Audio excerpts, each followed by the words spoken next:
Oi, pessoal. Eu estou gravando esse vídeo para mostrar para vocês como é que eu posso converter uma NFSE do padrão da Focus NFE, que é inspirado no padrão Abrasf, para uma NFSE no padrão nacional.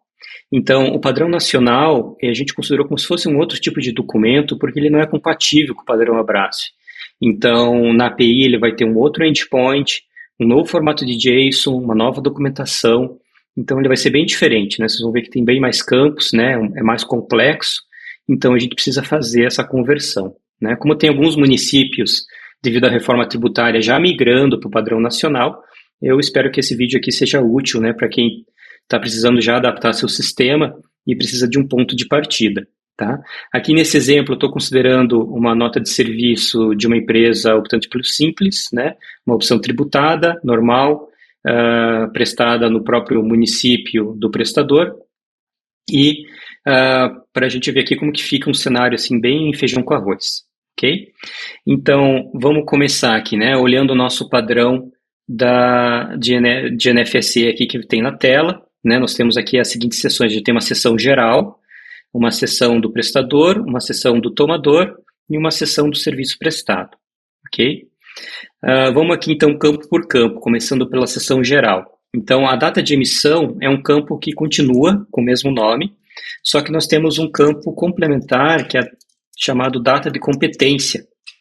Essa data de competência ela pode ser o mesmo valor da data de emissão, só que aqui ele espera apenas uma data. Então, se você quiser informar só a data, né, se você informar o horário, a gente vai adaptar, mas se você informar data e hora, a gente adapta, né, mas o que ele espera é apenas a data. Então, eu posso informar de forma separada a data de emissão e data de competência. E aí, os próximos dois campos são referentes ao Simples Nacional. Então, nós temos aqui o optante Simples Nacional, que era um campo com o valor true ou false, ou 1 ou 2, né, dependendo como você implementou, a gente aceitava também. Então, a gente ainda precisa desse campo, só que ele mudou de nome. Ele é código de opção do Simples Nacional, porque agora ele não é mais true ou false, ele aceita um valor 1, 2 ou 3. Então, 1 seria não optante, então ele vai ter que ser informado até para uma empresa do regime normal. 2 para MEI, e 3, que é esse caso, né, caso mais geral, que é microempresa ou empresa de pequeno porte. Tá?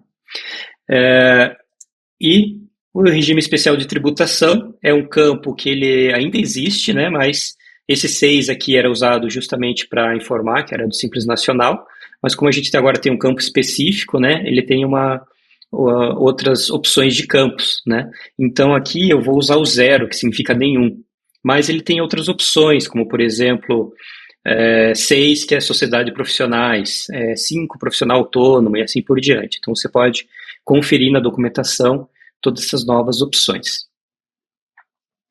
E já que estamos falando de Simples Nacional, tem mais um campo chamado regime tributário do Simples Nacional. Então, esse campo, regime tributário do Simples Nacional, ele é um campo que normalmente ele vai ter o valor 1, que significa o quê? Significa que esse regime tributário ele é visto da mesma forma, tanto para os tributos federais, quanto pelos tributos municipais, né? Então, tem cenários específicos onde isso é diferente, que são as opções 2 e 3, mas no caso comum é a opção 1, ok? E, por fim, nós temos aqui o campo natureza da operação. Esse campo, ele normalmente informava como que ISS ia ser tributado, e ele mudou de nome.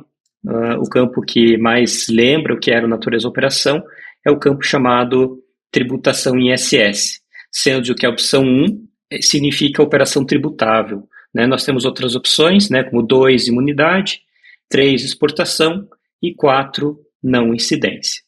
Tá? Então, com isso aqui a gente conclui a parte do geral. Só vou conferir se a gente não esqueceu nenhum campo. Tudo certo? E agora vamos para a seção de prestador. Então, uma coisa que a gente mudou no padrão da NFS Nacional é que o XML ele é mais flat. Ele não tem tantas seções quanto tinha ali no padrão Abrasf. Então, o prestador, ele basicamente você novos campos com o sufixo prestador, com exceção do código município, eu já vou explicar por quê. E aí eles são campos flats, né? Eles não estão em uma seção separada. Então, eu vou precisar informar o CNPJ do prestador, obrigatoriamente. A inscrição municipal do prestador agora é opcional, inclusive em alguns ambientes, como por exemplo o ambiente de homologação, onde às vezes a inscrição municipal não está cadastrada, eu nem posso informar esse valor, que eu não vou conseguir autorizar a nota. Então, ele fica como opcional.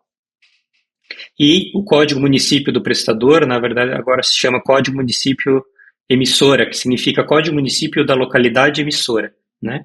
Que vai ser onde que o prestador está emitindo a nota, ok? Uma pequena mudança do nome. E, vamos lá, faltou uma vírgula aqui. E o tomador é a mesma coisa, né? A gente vai adicionar esse sufixo tomador nos demais campos. Aqui é código município mesmo.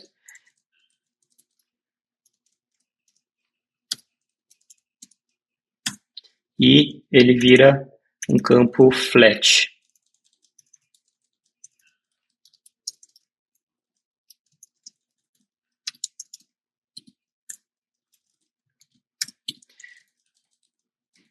Ok. Aqui uma curiosidade, né? Eu posso também, da mesma forma que eu informo o endereço do tomador, eu poderia também pôr aqui o endereço do prestador, se eu quisesse que aparecesse no XML, né? Eu posso colocar esses campos aqui, inclusive e-mail, né? Se eu quiser, mas isso tudo é opcional, tá? Mas eu posso adicionar. Aqui eu tenho, então, tomador os campos de endereço, né? Também tem e-mail e telefone, mas, e complemento também, que eu posso informar ou não, né? Ou posso simplesmente omitir a chave. Aqui apenas um detalhe, né? Se eu informar o logradouro, eu tenho que informar o CEP e todos os outros dados do endereço, né? Então não posso informar só um dado, eu tenho que informar o endereço completo, se eu for informar, ok? E aí a parte mais difícil é a parte do serviço. Então, aqui os campos mudaram bastante, né? Vamos ver como que ficou. Também fica flat. Então, começamos aqui pelo item lista serviço. Então, esse aqui segue um padrão, né? A maior parte dos municípios segue esse padrão Abraço, né? Por exemplo, 1.03, né? Ou seja, um código ponto, um subcódigo, né? Bem específico do padrão Abraço. Só que agora a gente tem o Código de Tributação Nacional do ISS. Então, esse código está numa tabela no anexo B da documentação. Essa tabela aqui eu vou deixar anexada também no vídeo, né, para vocês olharem. Então, existe um mapeamento, né, do item da lista de serviço do padrão Abrasf, né, então item ponto subitem, só que agora tem um desdobramento, né, então vamos pegar, por exemplo, o item 1.03. Ele tem o desdobramento 00, 01 e 02. E aí isso monta um código de 6 dígitos. Então, por exemplo, o 00 significa a seção geral, né? Então, o correto aqui é o desdobramento 1 e 2. Então, eu vou ter o código 010301 e 010302. Então, você pode verificar aqui para essa tabela qual que é, se tem algum desdobramento, às vezes não tem, né? Como, por exemplo, do 1.01, virou 010101, mas no caso do 1.03 ele tem 2 desdobramentos e 2 códigos diferentes, né? Então aqui eu vou ter que escolher um desses códigos, né, de acordo com o que eu tiver cadastrado, claro, mas você já sabe de onde que ele vem. E ele vai seguir sempre esse padrão, ok? E o próximo código do município, né? Então esse aqui é um código que ele não tinha também um padrão no Abraço, né? Ele continua sendo um código específico do município. Agora ele se chama Código Tributação Municipal ISS. Então ele vai ser específico do município, ele não vai seguir um padrão.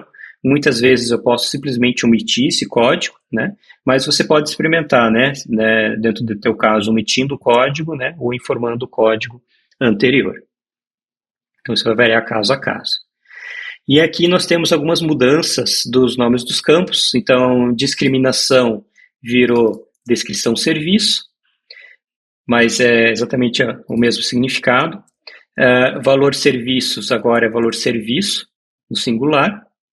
E o ISS retido é um pouco mais complexo, né? O ISS retido, agora eu tenho um novo campo chamado tipo retenção do ISS. Então, agora não é mais só true ou false. Então, mais um cenário que ficou um pouquinho mais complicado. Então, aqui eu vou ter algumas opções. 1 é não retido, 2 retido pelo tomador e 3 retido pelo intermediário. Aqui no meu exemplo, né, é um exemplo mais simples, é não retido. Então, ficou um pouco mais complexo do que sempre true, do que só true ou false, ou 1 ou 2, né, como a gente podia informar antes também. Tá? O código município do serviço, ele vai virar código município prestação, né? E que eu tenho a alíquota do ISS e o valor do ISS. Então, esses dois campos, agora eu não preciso mais informar, eles são campos opcionais. Desculpe, eu realmente não devo informar esse campo, porque ele é calculado, ele ainda existe, mas ele vai ser calculado de forma automática pelo município, ele vai aparecer no XML, então você pode simplesmente ocultar essa informação. Tá? Aqui eu não tenho exemplo com PIS, COFINS, né, IRRF e outras coisas, mas eu posso também informar esses campos, você pode ver na documentação, posso informar normalmente, tá? Vão ter outros nomes, mas aqui eu estou mostrando um exemplo mais simples. Ok? Então, isso aqui eu já converti os campos, só que eu tenho mais um campo que eu vou precisar informar agora de forma obrigatória, que são os campos relativos àquela tabela do IBPT, né? Então, são os tributos federais, tributos estaduais e tributos municipais. Então, eu tenho 3 formas de informar esses tributos. Eu posso informar, se eu for uma empresa do regime normal, né, não for uma empresa do simples, eu posso informar em percentual ou no valor total, né? E eu vou informar 3 campos separados, né? Um para os tributos federais, estaduais e municipais, seja em percentual ou em valor total, tá? Isso está bem claro ali na documentação. E a opção C para quem é do Simples Nacional, eu só preciso informar um campo, que é percentual total tributos Simples Nacional. Então aqui eu posso informar a minha porcentagem e aqui eu já consigo emitir a nota com esses campos. Tá? Lembrando que se for de outro regime, você precisa informar, então, aqueles outros 3 campos de forma explícita. Tá? Então, é obrigatório que você informe. Então, isso aqui a gente já tem um exemplo completo. Com isso aqui, eu já consigo emitir uma nota. Né? Então, lembrando aqui que ainda não contempla, nesse exemplo, os novos campos da reforma tributária, mas eu já tenho pelo menos um começo aqui para poder começar a emitir. Tá?